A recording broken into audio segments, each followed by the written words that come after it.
Today I am going to present something about Jürgen Habermas, a German philosopher of contemporary world, greatest philosopher in critical theory.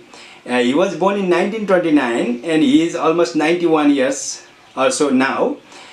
And this chapter, it is actually Jürgen Habermas 1929 to date, is a chapter from book called Contemporary Critical Theories from Lacan to Said. And it is written by Martin Morris. And this is being presented by me, as you are aware.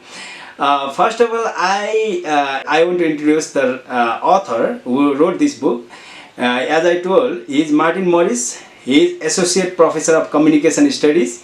He teaches in University of Windsor, Ontario. It's in Canada. He did his PhD in Political Science from York University, Toronto, Canada only.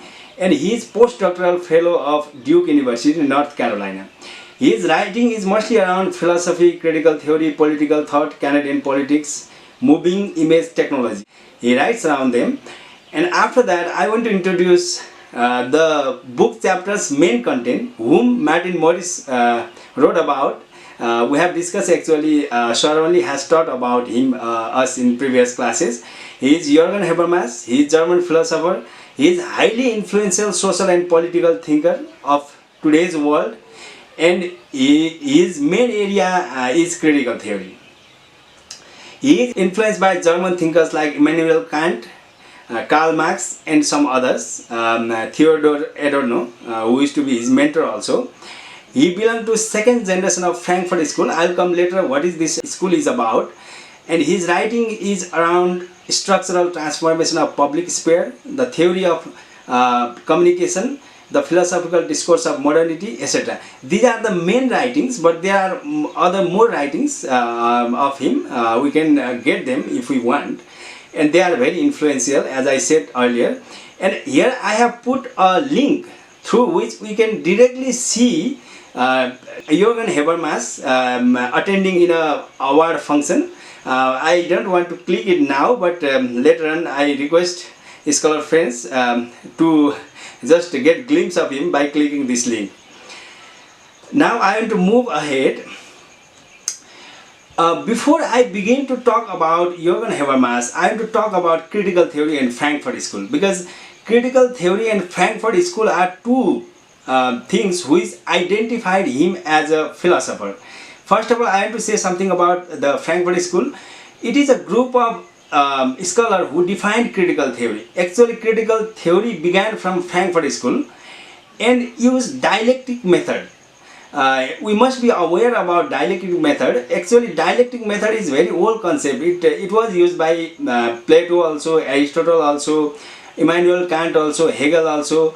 But in case of Jürgen Habermas, he has borrowed it from Marxist tradition, that is Marx dialectic, which is a bit different, because in earlier cases, whoever philosophers I took name, they used as a process of logic, like two sides of logic. But Marxists related it with materialism. So we should base Habermas' thinking on Marxist tradition. He was a neo-Marxist, that's why he borrowed from Marxist idea. And Institution for Social Research of Frankfurt University was the root of critical theory, which was founded in 1923 by Karl Grunberg. And the early members of this Frankfurt School were Max Horkheimer, Theodor W. Adorno, Erich Fromm and Herbert Marcuse. All of them were neo-Marxists. They wanted to examine Marxist idea in newly developed context. And there were other members also, which include Frederick Pollock, Otto Kostheimer, Leo Lowenthal, Franz Leopold Neumann, and Walter Benjamin. The main idea of critical theory is they were worried like new development of mass media. And they believe that this mass media culture is making public passive. How? That I'll come later, because that is the main topic we are going to discuss today in this presentation. But for now, I want to continue about this Institute for Social Research. Once Nazi came in power and like many other intellectuals, scientists, philosophers or theorists, connected with Institute for Social Research also had to move from the country. They were first moved to Geneva. After that, they shifted to New York. And in 1953, after World War II, and when Germany was like kind of in a process of rehabilitation from that war's effect, then it was re-established in Frankfurt. And then Jürgen Habermas and Alex Honneth were the key figures of this school. I'm still continuing about origin and meaning of critical theory. As you are aware, there are different branches of philosophy also, social science also, but it is considered as an independent theory, not included in any of the philosophy or any social science branches. And when we talk about critical theory, we have to understand the meaning of critic word, which emerged from German idealism. German idealism is an era which is represented by the philosophers like Immanuel Kant and Hegel. And these are the key figures. There were some other figures also. This critic word was used by them, but later on it was redefined and developed by Marx when he was proposing his ideas.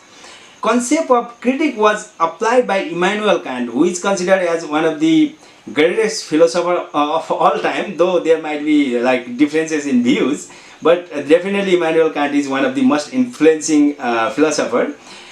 He used it as in the context of phenomena and rational in applied context. Marx related with commodities and system of production. As you are aware that Marx was a bit materialistic type of theorist or philosopher, we can say. That's why he used in that way only. Sigmund Freud, he is one of the renowned psychologists. He used it as in the case of human behavior and rational structure behind that. Being a psychologist, he used to study the human behavior from psychological perspective, like what people think on the basis of that people behave, and he used critic in that context.